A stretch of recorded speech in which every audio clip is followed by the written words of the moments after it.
Bonsoir à tous. Bienvenue à ceux qui nous rejoignent pour leur première conférence. Nous sommes réunis aujourd'hui pour une conférence sur le thème Migration, crise politique, humanitaire et morale. Bon, je dis le titre, mais elle n'était pas forcément d'accord avec. Je vais vous présenter nos deux intervenantes. Donc, à ma droite, Violaine Carrère, militante et chargée d'études au JSTI, GISTI, groupe d'information et de soutien aux immigrés, et également membre du réseau Migre Europe, qui lutte contre la généralisation de l'enfermement des immigrés et la multiplication des camps. Ensuite, nous avons Isabelle Saint-Saëns. Pareil, tout pareil, voilà. Parce que, comme deux sœurs. On va présenter aussi comme étant membre du comité de rédaction de la revue Vacarme, ce qui est exact, qui est une revue mi-politique, mi-artistique, enfin sur l'art, la poésie, mais je suis ici, enfin même si on a publié beaucoup de choses sur l'émigration dans Vacarme, je suis ici au titre du Gistier de Migre Europe. Je vais leur laisser la parole. Juste avant, je souhaite remercier Grenoble École de Management, J'aime en débat et l'ensemble des partenaires de l'école et du Festival de géopolitique. Violaine Carrère, à vous la parole. Merci beaucoup. Bonsoir à tous et toutes. Alors j'espère que vous n'êtes pas venus juste du fait du titre de cette présentation, parce qu'il avait été prévu qu'en effet nous soyons là pour parler de l'Atlas de Migre Europe et à partir de l'Atlas du réseau Migre Europe des politiques migratoires. Et moi c'est un problème d'incompétence, je ne sais pas parler des valeurs, je ne sais même pas ce que ça veut dire. Donc je ne vous en parlerai pas. Mais je pense qu'on va quand même parler de thématiques qui devraient, je pense, vous intéresser, puisqu'il y a quand même le mot migration dans l'affaire. Les représentations, les discours et les politiques migratoires reposent beaucoup sur des objets de base qui sont des données chiffrées, qui sont des données cartographiées, qui sont le vocabulaire avec lequel on parle. Et dans l'Atlas Migre Europe, qui en est à sa 3e édition, on a choisi cette fois-ci d'accorder tout un chapitre à l'interrogation qu'on peut avoir à propos de tout cela, c'est-à-dire qu'est-ce que les chiffres, d'où ils viennent, qu'est-ce que cartographier veut dire, le vocabulaire qu'on utilise, d'où vient-il et quels sont les enjeux autour de cette question, sachant qu'un atlas, ce sont d'abord des cartes. Et que le réseau Migre Europe, dès sa naissance, le réseau Migre Europe est né en 2002, tout de suite il s'est intéressé à essayer de donner des images des choses. Et comme au tout départ, la première préoccupation qu'on a eue, c'était, comme vous l'avez dit, la question de l'enfermement des migrants, c'est-à-dire en quoi les politiques européennes génèrent toutes sortes de situations d'enfermement. La première chose à laquelle s'est attelé le réseau Migre Europe, c'est à faire une carte des camps que vous trouverez à l'entrée, je ne sais plus où, quelque part par là, là-bas, voilà. C'est en libre accès. C'est la dernière édition qui est là, qui est de 2016, et une prochaine va arriver dans quelques temps, certainement.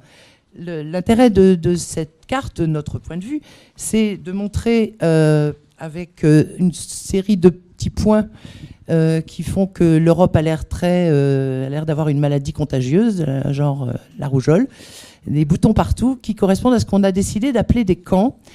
Ce terme fait l'objet lui-même de débats, puisque certains nous ont reproché d'utiliser ce mot, et on y tient, parce que dans ce terme générique, qui n'évoque pas uniquement, bien entendu, camp de concentration ou camp d'extermination, le camp, il y a aussi des camps de vacances et des camps scouts. Le mot camp a une sémantique très large.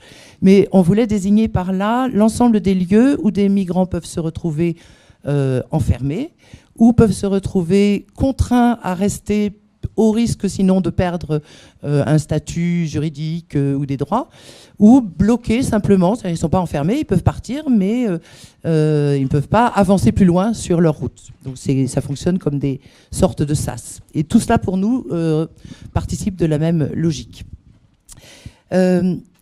Cartographier, je disais, ce n'est pas anodin, c'est tout un jeu de codes selon le cadre qu'on choisit, selon la forme du tracé, une grosse flèche, une petite flèche, ça ne signifie pas la même chose, ça ne se lit pas de la même manière. Une flèche rouge qui montre des arrivées de migrants vers l'Europe, eh bien, la couleur rouge, ça évoque le danger, la menace. Voilà, c'est pas la même chose que si on la dessine en rose clair.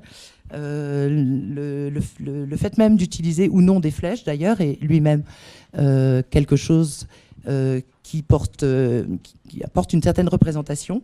Et le niveau de détail de la formation, tout ça, c'est quelque chose qui doit susciter de la réflexion.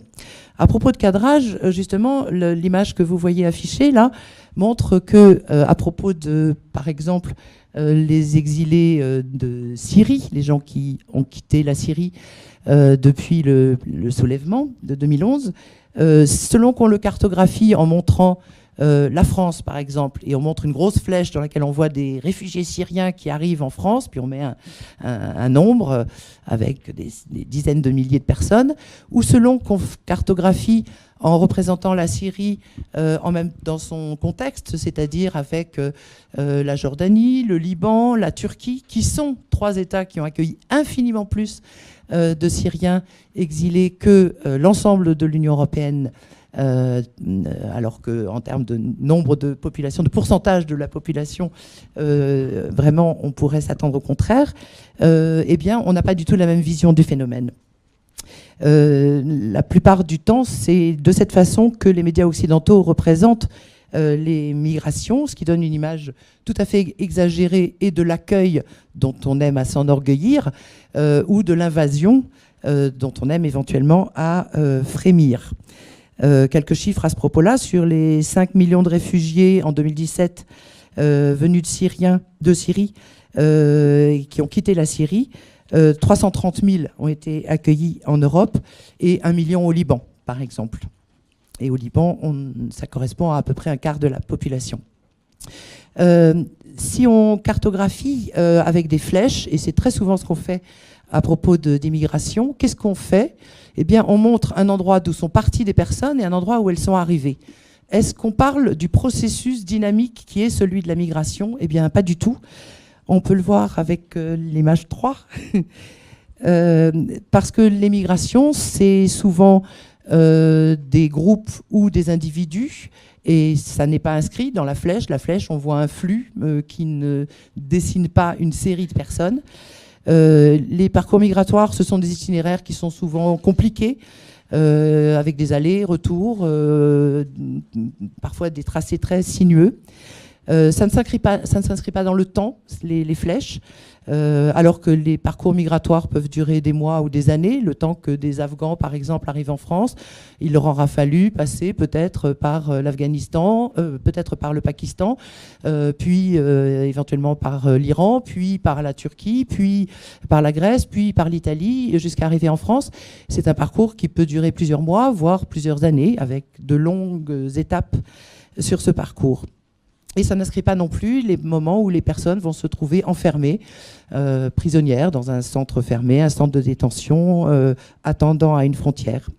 On peut regarder une autre façon de cartographier, oui, c'est très bien, c'est cette image-là, où on voit qu'en effet, le parcours de cette personne, je ne sais pas si c'est très lisible de loin, j'espère que oui, on voit que c'est très sinueux et on est très très loin de la flèche qu'on voit habituellement sur les images qui montrent les flux migratoires arrivant en Europe. Si on regarde l'image 25, on a à nouveau un tracé.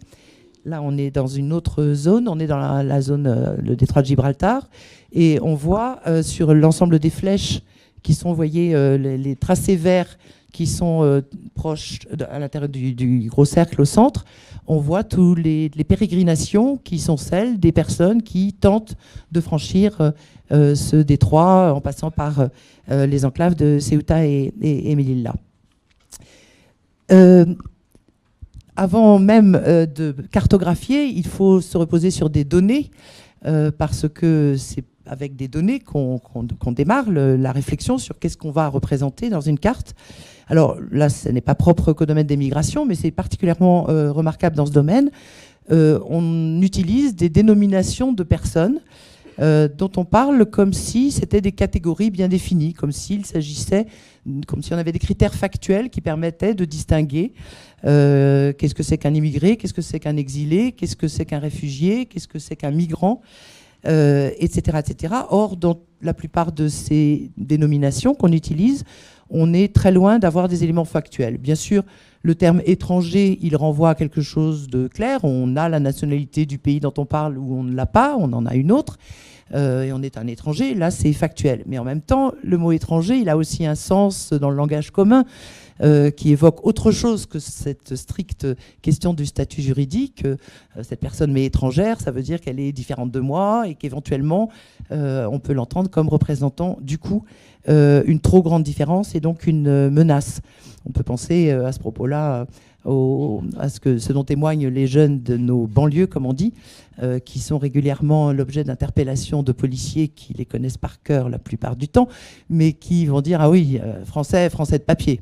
Voilà, français de papier. On voit bien que le mot étranger, alors même que ça se réfère à une catégorie juridiquement nette, peut être vécu autrement.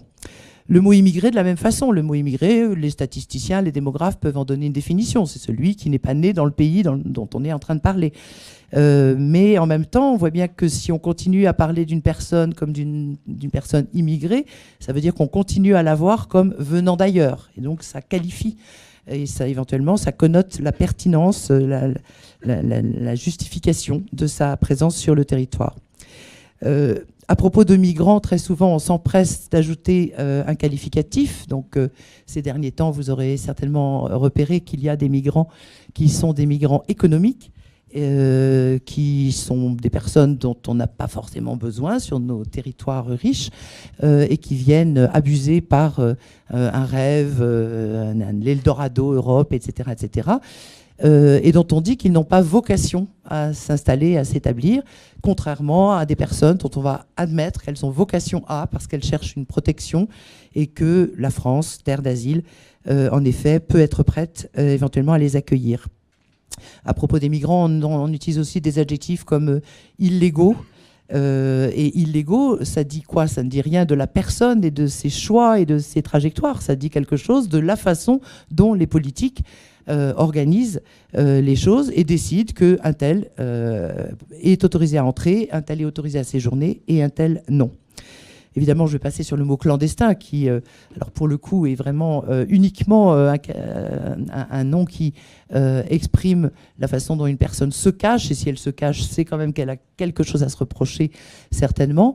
Et très souvent, dans les dépêches ou à propos des traversées en mer, par exemple, on montre des bateaux et on dit sur ce bateau étaient 70 personnes, 70 clandestins. En fait, si on examine attentivement la situation de ces personnes et si par hasard elles ont la chance de pouvoir déposer une demande d'asile, tout d'un coup ces clandestins vont se métamorphoser en réfugiés éventuellement. Mais le mot clandestin, vous voyez qu'il exprime bien l'idée qu'a priori cette personne, elle ne devrait pas être là et elle est en illégalité. Et puis alors, on peut s'interroger aussi sur des mots qui ne sont pas utilisés dans le vocabulaire des migrations. On peut penser au terme expatrié, qui par exemple ne renvoie strictement que au déplacement de populations des pays du Nord qui vont s'installer pour un temps ou pour longtemps dans un autre pays, et qu'on perçoit toujours comme peu nombreuse, une espèce de petite entité comme ça. Or, les chiffres, désolé, mais ils ne disent pas ça. Les chiffres disent que parmi l'ensemble des déplacements de population de la planète, il y a beaucoup plus de déplacements du nord vers le nord et du nord vers le sud que du sud vers le nord, pour toutes sortes de raisons, bien entendu. Mais en tout cas, la réalité démographique, c'est celle-là. Des distinctions apparaissent aussi comme allant de soi lorsqu'on parle d'immigration économique et d'immigration familiale. Comme si on était en train de parler des motivations des personnes, de ce qui les a poussées à s'exiler. Or, il est très vraisemblable qu'une personne qui vient pour rejoindre un proche installé en Europe, eh bien, il compte bien ou elle compte bien à un moment ou à un autre travailler, et qu'au bout d'un moment, cet immigrant qui aura reçu l'autorisation de venir et de séjourner du fait de ses liens familiaux avec quelqu'un en France rentrera dans la catégorie aussi des migrants et économiques. Et puis alors, un peu plus, une chose un peu plus détaillée, mais le mot passeur, par exemple, est un mot qui est intéressant parce que c'est un mot qui peut avoir toutes sortes de connotations. Le passeur est un héros quand il s'agit de faire passer des anarchistes ou des républicains pendant la guerre d'Espagne. Ça peut être un héros quand la France est découpée en une zone libre et une zone occupée. Lorsqu'il s'agit de migration, le passeur devient un malfaiteur et très vite on le qualifie de mafieux. Et on va ranger dans cette catégorie des passeurs mafieux éventuellement des migrants qui, parce qu'ils ont échoué à traverser une frontière à 2 ou 3 reprises, finissent par avoir une certaine expertise de cette frontière et aider des compatriotes ou d'autres exilés à franchir cette frontière et de fait vont être des passeurs, mais pas forcément d'horribles mafieux. Vas-y. Oui, où il peut y avoir aussi des condamnations absolument ahurissantes. Un Anglais solidaire qui a essayé de faire passer une petite fille il y a 4-5 ans de la jungle de Calais en Angleterre a été arrêté et a été condamné parce qu'il n'y avait pas de siège enfant dans sa voiture, qui était une façon aussi de... Toujours dans la même rubrique du langage un peu trompeur, on a tous ces termes qui sont apparus et qui ne cessent de se développer en France comme ailleurs pour désigner les lieux où on met à l'abri, comme on dit joliment. Mettre à l'abri, c'est déjà en soi une expression qu'il faut interroger. On peut parler de lieux qui sont des lieux d'enfermement et des lieux de tri des migrants. On peut les appeler centres d'accueil, centres de premier accueil, centres d'hébergement. Et du coup, on oblitère cette dimension d'enfermement éventuellement punitif ou afin d'expulser les personnes. Le centre de rétention, c'est dans le vocabulaire juridique français, on utilise le mot rétention pour ne pas dire détention, alors qu'en fait, un centre de rétention, c'est une prison. Et dans le régime de la rétention, aujourd'hui, du fait des dernières réformes, certains disent que les prisons, c'est mieux que les centres de rétention, depuis qu'on peut y être enfermé 90 jours en rétention. La zone d'attente, c'est sympathique, une zone d'attente, ça fait penser à une salle d'attente, peut-être avec un salon VIP, je ne sais pas. En Belgique, on a inventé les maisons de retour. La maison de retour, c'est la maison où on a le temps de réfléchir, est-ce qu'on veut rester, est-ce qu'on veut partir. Dans les faits, ça fonctionne comme des lieux où on est contraint et on est pressé d'accepter de repartir. Bien, 5 minutes. Dans les dernières années, on a vu apparaître tout un lexique nouveau. On parle de hotspot, on parle de plateformes de désembarquement, de centres de transit, de centres fermés, etc., pour désigner des lieux qui ont toujours la même fonction, mais qui seraient cette fois en dehors des frontières de l'Europe. Et alors on assiste à des choses très amusantes comme commentaire de cette sémantique. Nathalie Loiseau, ministre des Affaires européennes, a trouvé le moyen de dire, je la cite texto, il ne s'agira pas de centres fermés, mais de centres dont les migrants ne pourront pas sortir. Quand même, il fallait le faire. J'espère que Nathalie Loiseau n'a pas d'enfants à l'école maternelle ou primaire, parce qu'ils auront du mal. Quelques petites choses encore sur les chiffres. Les données qui sont utilisées par Migre-Europe sont celles d'organismes nationaux et internationaux, Eurostat, l'OCDE, le HCR, etc., l'OIM, toutes institutions qui ont une certaine optique en produisant ces chiffres. Il s'agit de gestion des flux. Hein. C'est ça la perspective dans laquelle ces chiffres sont fabriqués, construits. Et évidemment, on est très loin de donner, avec ces chiffres-là, une vision des réalités économiques, démographiques et autres des migrations. Les chiffres reflètent d'abord et essentiellement les politiques qu'on conduit. Le demandeur d'asile ou la demandeuse d'asile, c'est celui ou celle qui a réussi à se faire enregistrer comme demandeur d'asile, mais tant qu'il est quelque part dans un campement en attendant qu'on veuille bien le recevoir en préfecture et qu'on veuille bien accepter de prendre son dossier et lui délivrer un papier disant qu'il a bien déposé une demande d'asile, eh bien qu'est-ce qu'il est? Un exilé, un migrant, quelqu'un qui a légitimité ou pas légitimité à être là. Donc vous voyez que demandeur d'asile, ça n'indique que une façon dont l'administration a accepté de reconnaître une personne, ce qui rend très difficile les comparaisons entre pays, parce que selon qu'un pays instruit rapidement, enregistre correctement les demandes ou ne le fait pas et laisse à la rue pendant des jours ou des mois des personnes, on ne pourra pas comparer qui arrive, combien, est-ce qu'il en arrive plus dans un pays ou dans un autre. De la même façon, il y a des chiffres qui ne sont jamais données ou très peu données. Par exemple, les départs, les sorties de territoire volontaires de personnes qui sont venues, qui ont passé 2 ans en Allemagne, 1 an en Belgique, et puis voilà, qui rentrent chez elles au bout d'un moment. On ne les comptabilise pas. On ne comptabilise pas non plus le coût des politiques de répression. Je voudrais montrer, tiens, pardon, la diapositive 34. Voilà des chiffres qu'on ne donne pas très souvent. C'est les profits générés par la gestion des frontières qui vont dans les poches de plein d'entreprises privées dont les noms ne vous sont sans doute pas inconnus puisqu'elles sont toutes assez renommées. Ce sont des entreprises qui se font beaucoup d'argent en vendant des murs, des barbelés, des drones, des systèmes radars et en gérant des lieux dits d'accueil des étrangers. Et enfin, on ne rapporte jamais les chiffres lorsqu'on indique une augmentation. Par exemple, on dit cette année, il y a eu, je sais pas quoi, 3% de plus d'Éthiopiens et 4% de plus de Soudanais et 15% de plus de... Voilà, on ne compare jamais ces chiffres avec la population du pays qui, elle aussi, ne cesse de croître. C'est-à-dire que si on compare le nombre de personnes qui sont venues en 2015 et le nombre de personnes qui sont venues en 2019, qu'est-ce qu'on fait si on ne parle pas aussi de l'état de la population en 2015 et en 2019 ? Parce qu'il y a aussi des naissances en France et une population qui grandit. Par exemple, les demandeurs d'asile en Union européenne en 2014 étaient de 562 000. En 2015, 1 257 000. En 2016, 1 204 000. Si on donne ces chiffres-là simplement sans les commenter, sans les rapporter à autre chose, eh bien, on ne dit pas grand-chose. Déjà, on ne dit pas que la répartition dans l'ensemble des pays de l'Union est très inégale. Et on ne souligne pas le fait que l'ensemble du million accueilli en 2016, par exemple, ça correspond à 0,24% de la population de l'Union. 0,24% de la population de l'Union.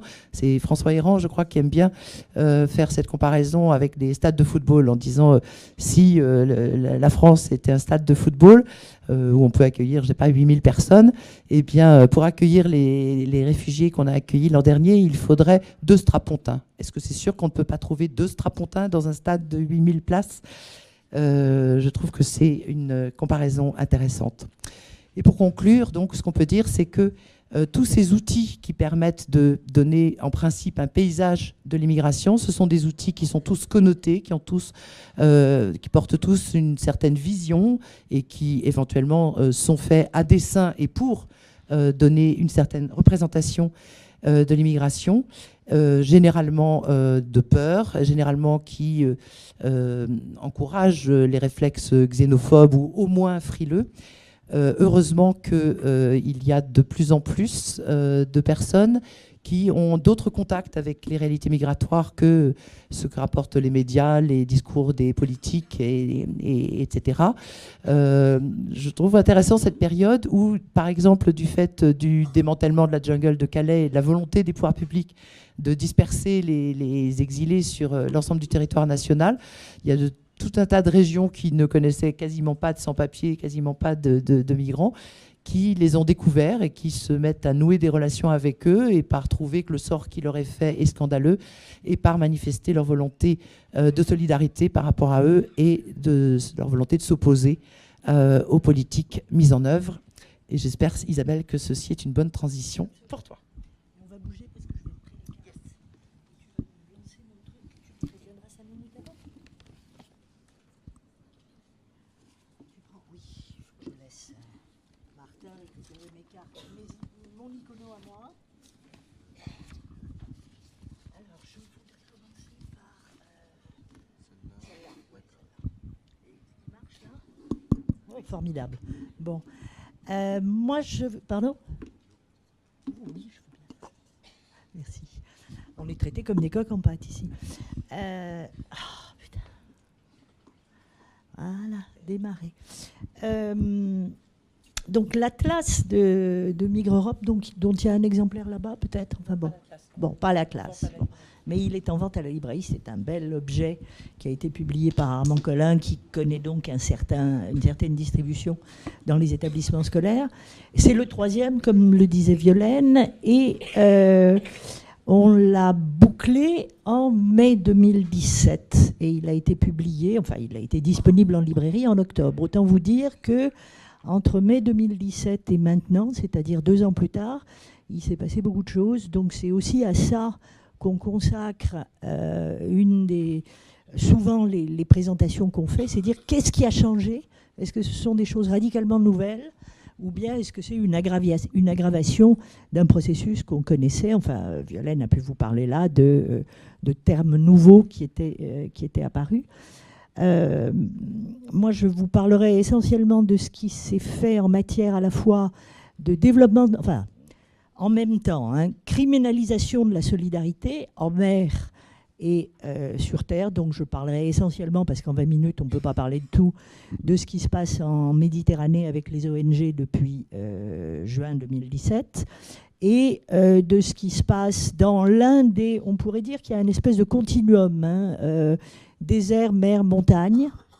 On parlera du Niger, d'ailleurs, aussi à l'occasion d'une carte faite par un ami nigérien qui est là, une très belle carte à la main.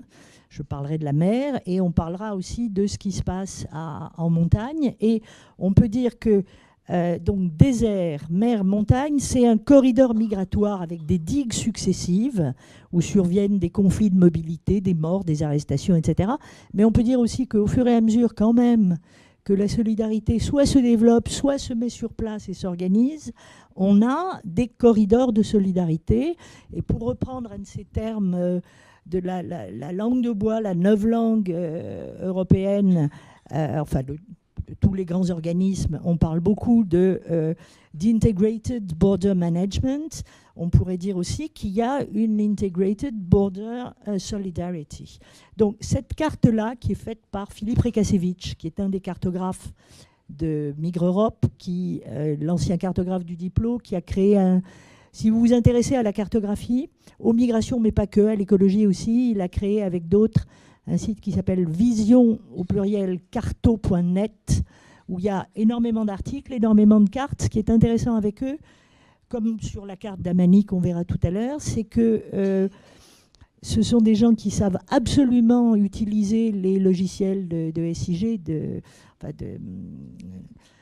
systèmes d'information géographique les plus sophistiqués, mais qui donc faire des cartes qui intègrent énormément de données, et ils peuvent aussi faire des cartes plus contextuelles à la main qui parlent plus. C'est-à-dire qu'à côté de ces cartes contextuelles, on a besoin de cartes plus précises, etc. Bon, cette carte-là, elle vient de la liste des morts en Europe, qui est faite par un organisme de solidarité hollandais qui s'appelle United. Bon, ça s'arrête malheureusement en 2012. Ça serait bien qu'ils la remettent à jour. Moi, j'aime beaucoup. Je trouve ça très parlant parce que on a l'impression d'une mâchoire de crocodile qui se referme. Donc, ça commence en 92 où il y a 400 morts et ça se termine en 2012. Où il y a, enfin, de 2008 à 2011, il y a 6 000 morts. Je peux vous dire que jusqu'en mars 2014, il y avait eu 14 000 morts en Méditerranée. Depuis, il y en a eu plus de 17 000, c'est-à-dire que maintenant, on arrive à 30 000 morts en Méditerranée. Non, t'es pas d'accord? Si, c'est ça, hein? Ouais, voilà. Bon. Et bien entendu, ce sont les morts en Méditerranée, ce n'est pas les morts aux frontières de l'Europe, puisqu'il y a l'Evros, puisqu'il y a d'autres frontières. Enfin bon. Et puis si on prend les morts dans le monde, parce qu'il ne faut pas oublier non plus qu'il y a des gens qui vont d'Indonésie ou du Cambodge en Australie, que l'Australie a elle-même une politique de répression des migrations qui s'appelle la Pacific Solution, enfin qui s'appelait, puis qui a maintenant une autre forme, mais on n'a pas le temps d'en parler, mais qui est un modèle, enfin qui a servi de modèle d'ailleurs au début du siècle pour ce qu'a été l'externalisation des politiques européennes. Qu'est-ce que je voulais vous dire? Oui, donc là, sur cette carte, il y a en haut... est-ce qu'elle est dans la classe? Je ne sais pas. Non. Bon, enfin, il y a en haut, on pourra vous en donner des photocopies si ça vous intéresse, les principales décisions européennes, les conseils européens, les résolutions, la Convention de Dublin, la Convention de Schengen, la déclaration sur l'asile interne, le traité d'Amsterdam, la directive asile, la conférence de Nice avec Sarkozy qui lance des efforts pour contenir l'émigration illégale. Alors, émigration illégale, je ne sais pas si Violaine en a parlé, c'est aussi un terme totalement loufoque. Je veux dire, il est dit dans la Déclaration universelle des droits de l'homme, article 3, non, que 13, bon, elle doit avoir raison, que tout homme a le droit de quitter son pays. Donc l'émigration illégale, c'est un terme qui a effectivement été utilisé dans les pays totalitaires. Enfin, de plus en plus de pays sont totalitaires maintenant, mais en particulier en Union soviétique. Ça a été utilisé au Maroc, je crois, il y a quelques années. Je ne sais pas si ça a été gardé. Donc l'émigration n'est jamais illégale. Hein, non, tu n'es pas d'accord? Si. Bon. Et donc Sarkozy avait parlé de ça aussi. Et il y a aussi des journalistes qui l'ont repris. Il ne faut pas non plus, enfin moi je suis assez pour rappeler aux journalistes, et souvent ils l'entendent, qu'il ne faut pas parler de crise des migrations ou de crise migratoire, parce que pour nous, enfin on espère, c'est pas un mouvement de révolte comme ça, c'est une analyse quand même et des témoignages et des discussions et de voir comment ça se passe. La crise, elle vient, c'est la crise des politiques de l'Union européenne et des États membres également. Et il y a aussi un autre mot dont il faut faire très attention. Je m'excuse, Violaine, j'empiète sur ton machin, mais c'est l'urgence. Comme si tout d'un coup, on était confronté à une urgence. Enfin, je suis désolée, mais la guerre en Afghanistan dure depuis... Ça a commencé quand avec les Russes, 1980 et même avant. Le soulèvement en Syrie et les soulèvements dans les pays arabes 2011, comment peut-on oser dire qu'on est confronté à l'urgence des arrivées de migrants, avec la multiplication en plus des conflits en Amérique latine, en Afrique, etc. Mais l'urgence, ça permet effectivement de prendre très vite et de façon très brouillonne des mesures qui, en général, sont des mesures répressives. Il faut arrêter tout le monde. Hein, voilà. On ne peut pas faire autrement, il faut faire ça maintenant. Et puis ça ne va pas marcher, puis on va recommencer, etc. Donc, parler d'urgence et parler de crise, enfin bon, on pourra en discuter si vous n'en êtes pas d'accord, hein, mais je trouve que c'est une façon de déplacer les problèmes. Donc voilà, qu'est-ce qu'il y a après? Il y a la conférence de Rabat, et puis en plus, depuis, il y a eu en 2014 le processus de Khartoum et en 2015 le sommet de La Valette qui ont lancé une autre forme de... Bon, je ne sais pas si tu as parlé de l'externalisation. Ouais. Enfin, dire quand même l'externalisation, c'est un processus qui au départ est un processus économique. Hein. On dit que Renault enfin plus Renault maintenant, mais bon, du temps de sa splendeur, externalisait la fabrication de ses voitures en Tchécoslovaquie ou ailleurs. Bon, l'externalisation, c'est que l'Europe et les États membres se défaussent des responsabilités qui leur incombent en fonction des textes dont ils sont signataires. Il ne s'agit plus de valeurs, là. On a signé telle convention, on a signé tel traité, on a telle responsabilité. Accueillir les demandeurs d'asile, par exemple, on ne veut pas le faire. Donc, on va demander à des pays qui souvent sont très loin de l'Europe, comme le Niger, comme le Soudan, comme la Libye, l'Italie l'a fait. On se fout de savoir si ce sont des pays démocratiques ou pas. Il faut juste qu'ils arrêtent. La Turquie.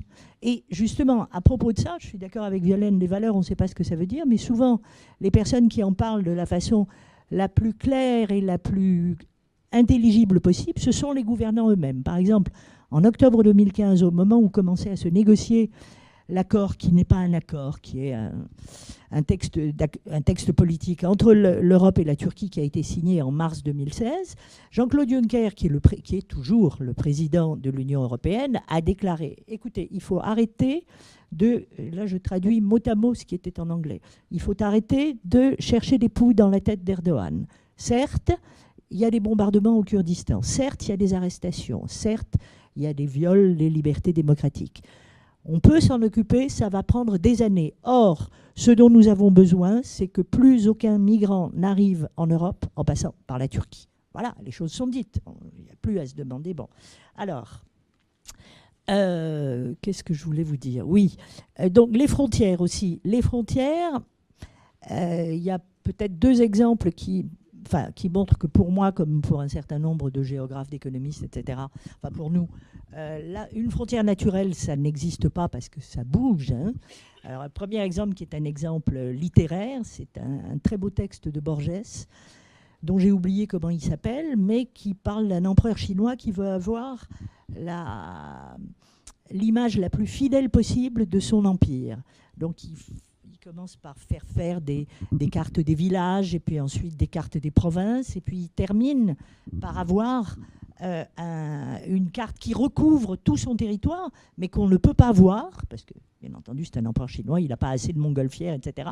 Et c'est dans ce très très beau texte de Borges qu'il y a cette phrase, ça se termine en disant, qui est très célèbre, qui a été reprise depuis, qui dit « La carte n'est pas le territoire ». Et la carte, bon, les pays, soi-disant, sont tracés par leurs frontières. L'autre chose, c'est que bon, la frontière naturelle n'existe pas. Là, je prends une citation de deux amis géographes, etc., Cristina Del Biagio et Charles Heller, qui disent « Pour les géographes critiques, la frontière naturelle n'existe pas. Toute frontière est politique et sociale. » Et ils parlent à ce moment-là de la montagne, mais ça pourrait aussi s'appliquer à la mer et ça s'applique au désert. Le barrage alpin, cette verticalité, peut devenir un lieu de passage, de contact, de rencontre, d'échange entre le nord et le sud des Alpes, ou un mur, un lieu infranchissable. Donc avant de parler de la mer, je vais vous parler rapidement de ce qui se passe. Oh oui, ça va. Ce qui se passe pas loin d'ici, rapidement parce que vous le savez peut-être. Dans le Briançonnais, hein, par exemple, il n'y a pas très longtemps, il y a 2-3 jours, des élus, une élue européenne, Michel Rivasi, et le maire de Grande-Synthe, Damien Carême, se sont rendus pour des maraudes.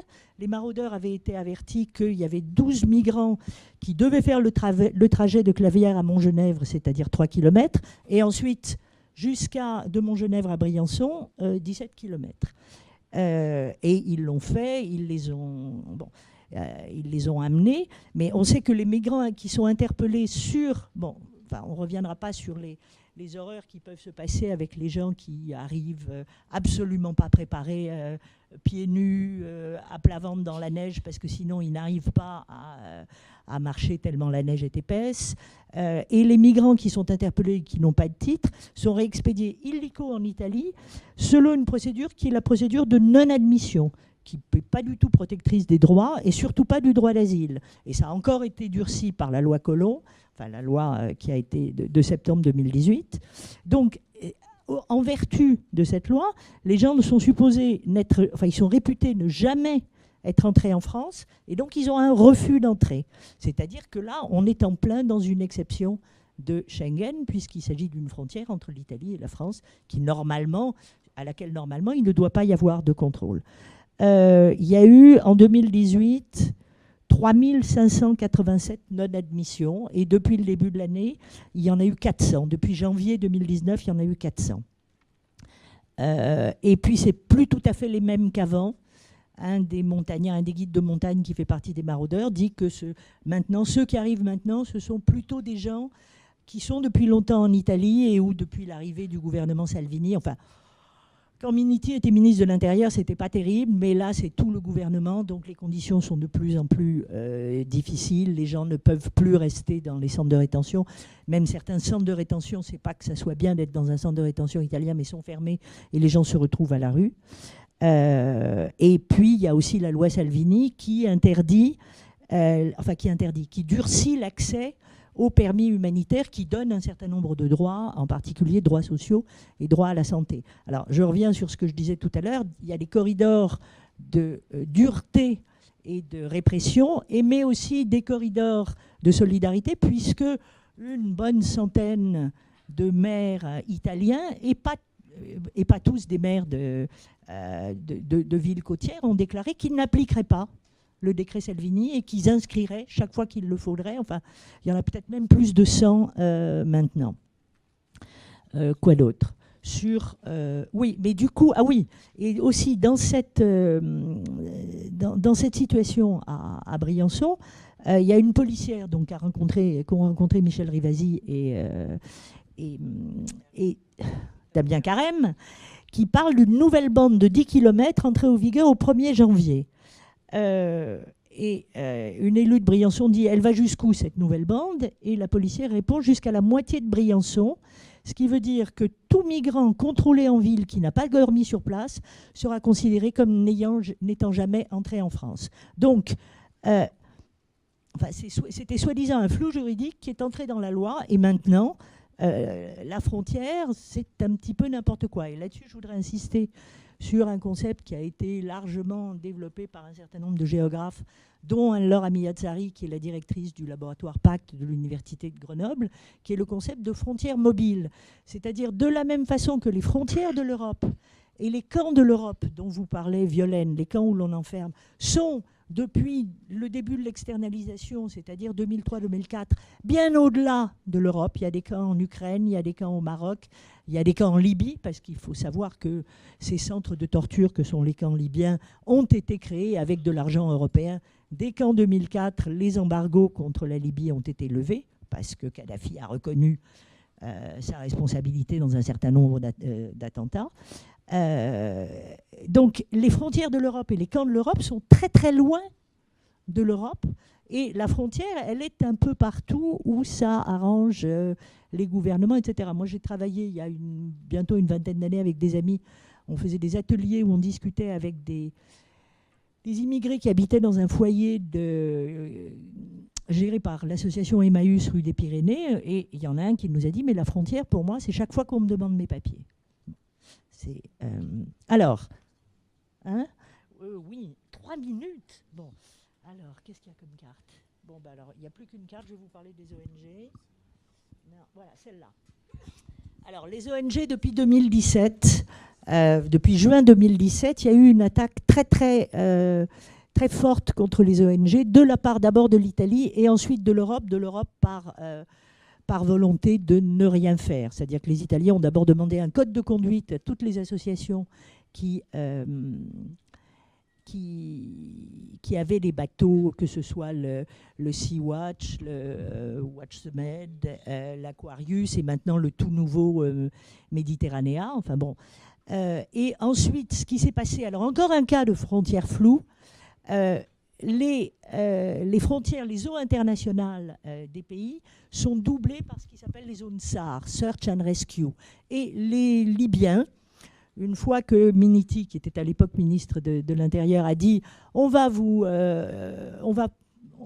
s'entendre avec vous pour que vous traitiez les cas de migrants qui partent de Libye, ont déclaré qu'il y avait une zone SAR. Ce qui fait que leur zone de responsabilité va bien au-delà de leurs eaux territoriales, et qu'on a vu, et en particulier depuis le début de l'année, avec les cas de ces migrants dont les bateaux étaient les migrants étaient sauvés par l'Aquarius, par le Sea-Watch, etc., qui ont passé jusqu'à 3 semaines en mer parce que Malte, ils ne pouvaient pas rentrer dans les eaux territoriales maltaises, que le gouvernement italien avait interdit l'accès dans tous les ports, que finalement ils ont pu arriver jusqu'à Malte.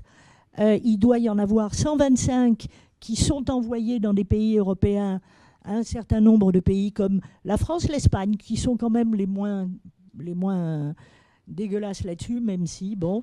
Mais en tout cas, ceux qui ont été accueillis, entre guillemets, à Malte et qui sont dans un centre de rétention, ils sont depuis 2 mois.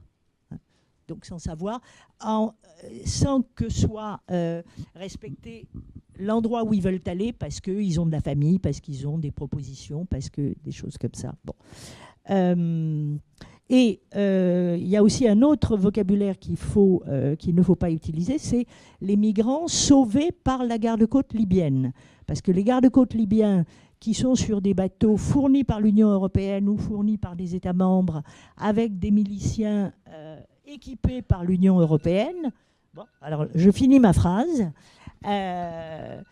Ils ramènent les migrants souvent en les menaçant, souvent en menaçant les bateaux d'ONG qui sont à proximité.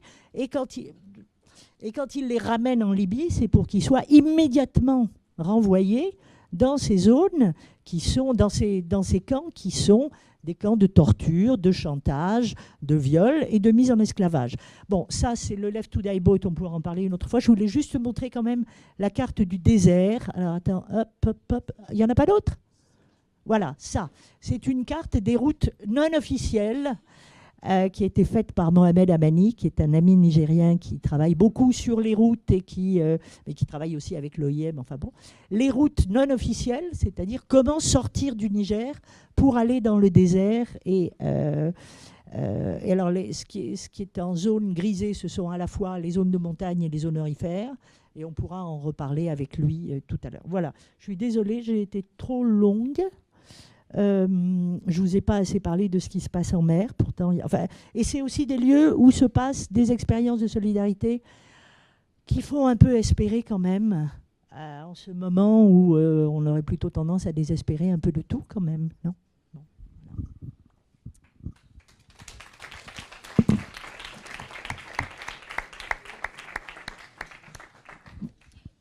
Alors merci Madame Carrère et Madame Saint-Saëns pour leur intervention.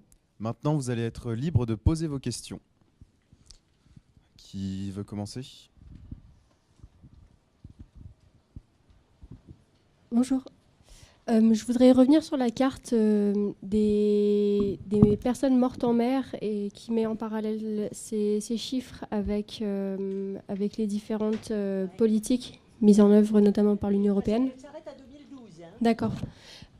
Alors je ne veux pas du tout remettre en question les chiffres, mais est-ce que c'est possible qu'au fur et à mesure, l'observation du nombre de morts soit plus vigilante et que cette augmentation des morts, elle soit en partie due à un meilleur recensement?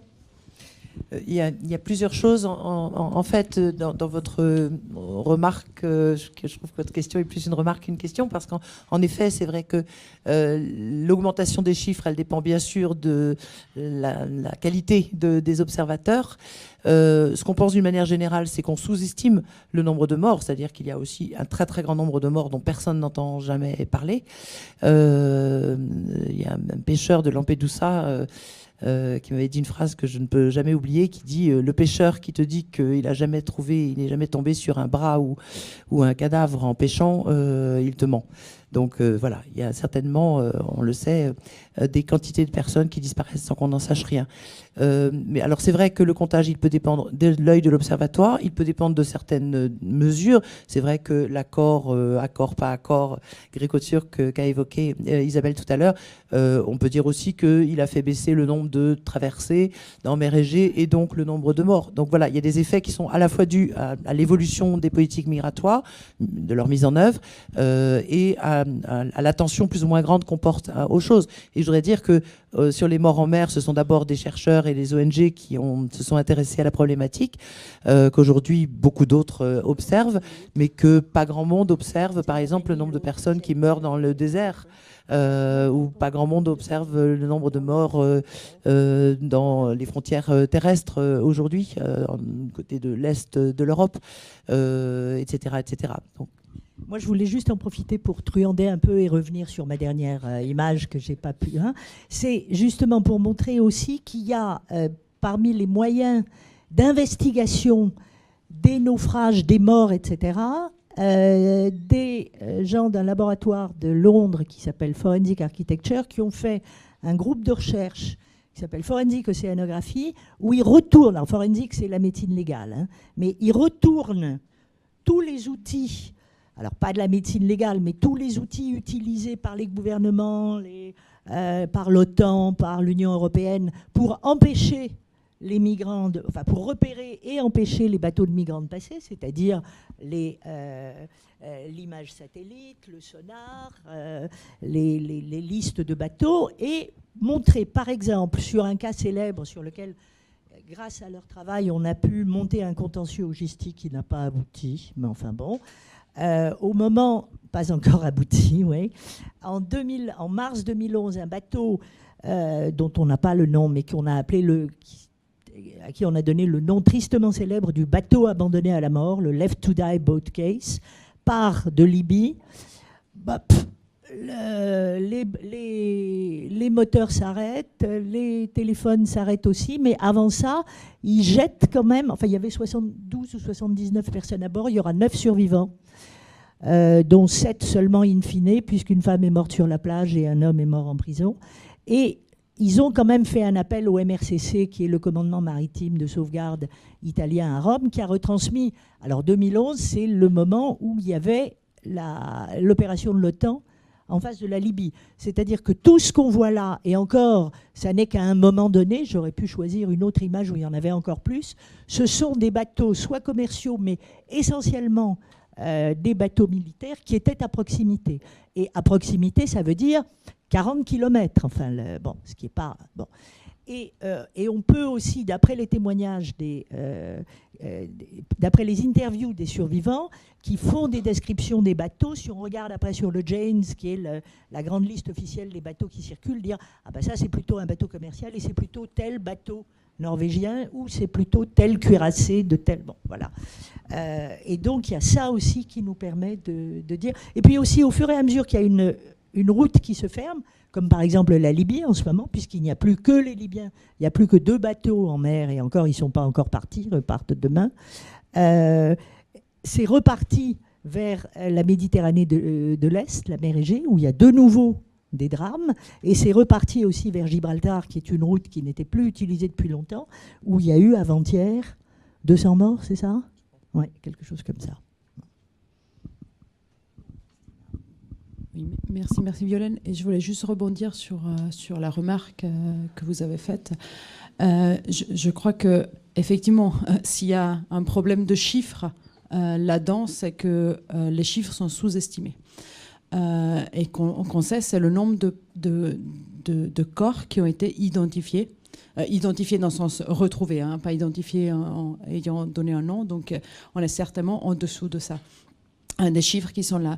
Et ce qui est intéressant à remarquer là, c'est vraiment le mécanisme. Alors, ce que tu appelais la bouche du crocodile, cette forme d'entonnoir, c'est vraiment le lien direct entre fermeture des frontières, entre politique qui porte à la fermeture des frontières et l'augmentation des morts. Et ce que vous voyez là, ce n'est pas seulement qu'il y a eu... vous voyez le cercle rouge là qui devient plus grand, c'est pas seulement le nombre de morts qui a augmenté, mais c'est la mortalité qui a augmenté. Donc c'est le nombre de morts par rapport au nombre de départs qui sont estimés. Donc, et ça, en plus, et là, je me rapproche encore de vous pour vous apporter quelque chose dont vous êtes peut-être plus familier. C'est, encore une fois, je reprends les Alpes. Il n'y a pas eu de morts de migrants dans les Alpes jusqu'au moment dans lequel on a fermé la frontière. Donc, il y a eu des morts durant la Deuxième Guerre mondiale, d'Italiens qui passaient vers l'Italie, mais parce que là aussi, la frontière était fermée. Quand la frontière était ouverte, personne n'est mort dans les Alpes. Là, depuis 2 ans, la frontière est pratiquement fermée. Est-ce que quelqu'un sait combien de personnes sont mortes dans les Alpes ? On sait peut-être qu'il y en a un ou deux cas parce qu'on les connaît, parce que c'est dans le Briançonnais. Si on calcule tous les morts qu'il y a eu sur tout l'arc de la frontière, ça veut dire de Ventimille vers l'ouest jusqu'à la Slovénie, on a retrouvé une 30aine de cadavres. Et on ne parle pas de ça. Et ça, c'est directement lié à la fermeture des frontières. Ce qu'on ne dit jamais, par contre, parce que c'est un mythe qu'on n'arrive pas à déconstruire malgré les chiffres, malgré tout ce qu'on sait là-dessus, c'est qu'il n'y a pas de lien entre l'ouverture et la fermeture des frontières et les flux migratoires. Donc oui, il y a un lien entre la fermeture des frontières et les morts aux frontières. Non, il n'y a pas de lien entre l'ouverture et la fermeture des frontières et les flux migratoires. J'ajouterais que non seulement les morts dans les Alpes sont liés à la fermeture des frontières, c'est-à-dire au fait que le passage est entravé, mais aussi à des pratiques policières qui sont, je ne sais pas qualifier autrement que de barbares, qui consistent par exemple à attendre dans une voiture de police phare éteint parce qu'ils savent que des gens vont passer par là, et au moment où les gens passent, ils allument les feux, les gens sont aveuglés, et ils courent et ils tombent dans les ravins sur ces routes. Et on connaît, voilà, il y a des témoins qui ont assisté à des scènes de ce type. En revanche, on sait que les gens partent plus quand le régime se démocratise. Au moment du printemps tunisien, il y a des gens qui sont partis, ce qui a permis à M. Hortefeux ou à M. Guéant de dire cette phrase absolument dégueulasse. « J'ai honte pour ces jeunes Tunisiens qui abandonnent leur pays au moment où il a besoin d'eux. » Enfin, bon. Oui, merci beaucoup pour toutes ces informations. Je voudrais juste rajouter un point. Je vois que là, on prend en considération que les morts. et on ne parle pas suffisamment des drames qui sont derrière, parce que derrière toutes ces tentatives de franchissement des frontières, en effet, il faut être un peu près des frontières pour observer toutes les tentatives de passage qui échouent, les gens qui font demi-tour et qui reviennent de l'autre côté, les femmes enceintes qui essayent de traverser cette frontière des Alpes enneigées, parfois avec des jeunes enfants qui sont trop petits pour être au-dessus de la neige dans les périodes d'enneigement très fort, etc. Ça me rappelle un peu un débat que je ne vais pas du tout ouvrir ici, mais quand on parle des Gilets jaunes, certains se satisfont du fait qu'il n'y a pas de mort. Il y a peut-être beaucoup de blessés, mais il n'y a pas de mort. Non, il ne faut pas regarder que les morts. Il y a aussi d'autres choses derrière. Oui, en plus, il y a des morts, je suis d'accord. Mais voilà, il faut en plus ne pas s'arrêter aux morts, mais essayer aussi de collecter des histoires, des drames qui sont derrière, des blessures, etc. Mais voilà, concentrons-nous aussi sur les morts, et il y a beaucoup de travail à faire sur les morts. Je voulais aussi vous remercier pour vos exposés. En réalité, ce que vous nous dépeignez, ce sont des politiques criminelles qu'on observe en Europe. Donc, et puis pas seulement en Europe. J'ai un peu deux remarques et deux questions. Parce qu'en effet, ces politiques criminelles ne s'arrêtent pas qu'en Europe. Vous avez évoqué l'externalisation. Et aujourd'hui, l'Europe se donne les moyens parce qu'elle externalise. Ça veut dire qu'elle repousse sa frontière bien au-delà du continent européen jusqu'à l'Afrique, et qu'elle transpose et qu'elle transporte ces politiques criminelles bien au-delà dans le continent africain.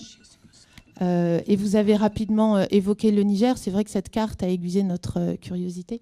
Mais ma seconde question, c'est quoi le plan européen? Parce qu'on essaie de bloquer les migrations en Europe. On voit bien que ça ne marche pas. En effet, ces politiques n'empêchent pas les gens de venir et de migrer. En revanche, on voit que les gens sont bloqués.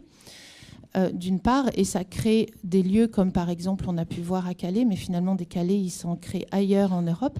Et puis on voit émerger des camps, et je sais que Migre-Europe a aussi beaucoup travaillé sur une cartographie, un recensement des camps. Vous avez évoqué les hotspots. Pour connaître un tout petit peu la situation de l'île de Lesbos en Grèce, c'est une situation absolument dramatique où les gens s'entassent.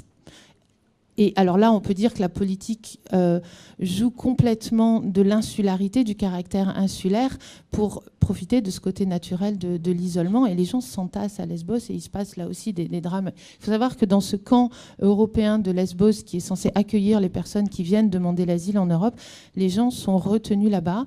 Ça a commencé en 2015, et on ne compte plus les révoltes des gens dans ce camp-là. On a été obligé d'ouvrir ce qui est ni plus ni moins qu'une prison à l'intérieur de ce camp pour enfermer, faire taire et museler ces personnes qui viennent chercher un refuge en Europe, ne l'oublions pas, et qui sont aussi maltraitées dans un camp. Donc j'ai envie de demander, c'est quoi le plan en Europe? Est-ce qu'on va voir comme ça indéfiniment fleurir les camps dans tous ces points où les migrations sont stoppées? Merci. Difficile de savoir quels sont les objectifs d'une politique qui se targue d'être rationnelle et éventuellement qui s'appuie sur des bons sentiments. C'est-à-dire que, par exemple, toutes les mesures, tous les dispositifs qui sont mis en place en Méditerranée pour empêcher les départs des personnes, pour négocier avec des pays comme le Niger, le Tchad, le Soudan, qui sont quand même pas des merveilles de régime démocratique. Le plan tout récemment qui consiste à décider de vendre des Zodiacs à la Libye, pour que les gardes-côtes puissent ramener en Libye des gens qui ont cherché à la fuir. Enfin, toutes ces décisions très souvent sont enrobées avec l'idée qu'on va comme ça épargner des vies, on va protéger les gens, on va empêcher qu'ils ne meurent en mer, on va les dissuader, etc. C'est comme si c'était une politique humanitaire quasiment dans la mise en avant. Il est clair que ça ne trompe que ceux qui veulent bien être trompés par ces discours, mais malheureusement, c'est sans doute une partie importante des populations européennes qui, semble-t-il, aiment bien être caressées dans l'idée que les États les protègent. peut-être, enfin une des hypothèses qu'on peut faire, mais je vais la caricaturer en la disant un peu trop vite, c'est qu'à partir du moment où les États des pays développés de la planète ont cessé de savoir comment protéger les populations du chômage, de la misère, des difficultés à obtenir un régime qui soit satisfaisant avec un peu d'égalité, une vraie liberté, etc. etc. Et ont décidé de laisser les lois du marché opérer. Du coup, qu'est-ce qui reste pour que l'État montre qu'il est là et qu'il protège ses citoyens ? Parfois, on a l'impression que l'enjeu migratoire, c'est celui-là, d'être une représentation de ce qui reste de pouvoir et de souveraineté à des États qui ne cherchent pas beaucoup autre chose.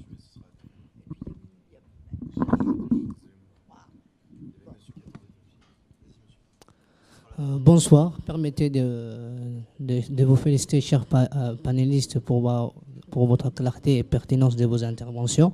Ma question maintenant tourne autour du centre d'accueil. Pensez-vous maintenant que toutes les conditions maintenant sont-elles réunies pour accueillir le migrant? Sinon, quelles sont les recommandations que vous pouvez en formuler pour tous ces États concernés et pour tous ces politiques et organismes maintenant concernés pour une meilleure prise en charge de ces migrants? Bon, définir, normalement, c'est pas à nous de définir ce que doit être une politique d'accueil. Je pense que la politique d'accueil, c'est pas simplement aller sauver des gens sur les bateaux. Ça n'est que le début de quelque chose. Hein. Enfin, les bateaux à la frontière, ou etc. Ça n'est que le début de quelque chose. Il faut faire ensuite en sorte qu'ils aient un logement, que les droits qu'ils ont sont respectés. Une des brochures qui a le plus de succès au GISTI s'appelle j'allais dire sans migrants, mais pas sans droit. Sans papier, mais pas sans droit. Voilà. Qu'ils aient le droit à la santé, le droit à l'école, qu'il n'y ait pas de racisme, pas de discrimination. Je pense qu'on est très loin de tout ça. Et que le premier de ces... Ouais, 2 minutes, il reste. Bon, je vais être très rapide alors. Alors, je la laisse simplement pour ceux qui veulent continuer. Je crois qu'il y avait dehors. On peut aller prendre un verre en bas et puis continuer à discuter. Peut-être qu'une façon de répondre à votre question, il me semble, c'est de se renvoyer, et ça fait suite à ce que vous faisiez comme remarque sur le fait qu'il n'y a pas que les morts, mais il y a aussi tout ce qu'on fait subir aux personnes sans les tuer, mais en les laissant devenir folles, parce que parfois le traitement qu'on leur fait n'est rien d'autre. Il y a une initiative qui est tout à fait intéressante en France, qui s'appelle les États généraux des migrations. Vous pouvez aller voir le site qui s'appelle EG-Migration, qui vient de faire une petite synthèse de cahiers de doléances qui ont été faits par 106 assemblées locales, c'est-à-dire 106 villes ou départements dans lesquels des gens qui se sont posé cette question, comment on peut faire pour accueillir ici dans l'Isère, comment on peut faire pour accueillir ici en Normandie, et ils ont développé des initiatives locales. Et peut-être qu'il ne faut pas compter que sur les gouvernements qui, sans doute pendant encore un moment, vont continuer à nous dire que non, c'est pas possible, qu'on n'a pas assez d'argent, etc., etc., et qu'il faut rembourser les je ne sais quelles dettes, mais que les citoyens, un peu partout, eux, sont en train d'inventer beaucoup de choses. Et après, pour finir, oui, elle a raison, Isabelle, elle a raison, pour finir et conclure et laisser le débat ouvert, une des revendications phares du réseau Migre Europe, c'est de vanter la liberté de circulation comme meilleure solution des politiques migratoires, c'est-à-dire dire qu'il n'y a pas de raison que ce soit les États qui s'arrogent le droit de dire où les gens ont le droit de passer leur vie, mais que c'est aux individus de faire leur choix et qu'aux États de s'organiser pour faire avec la population qui est sur leur territoire. On pourrait tenter ça.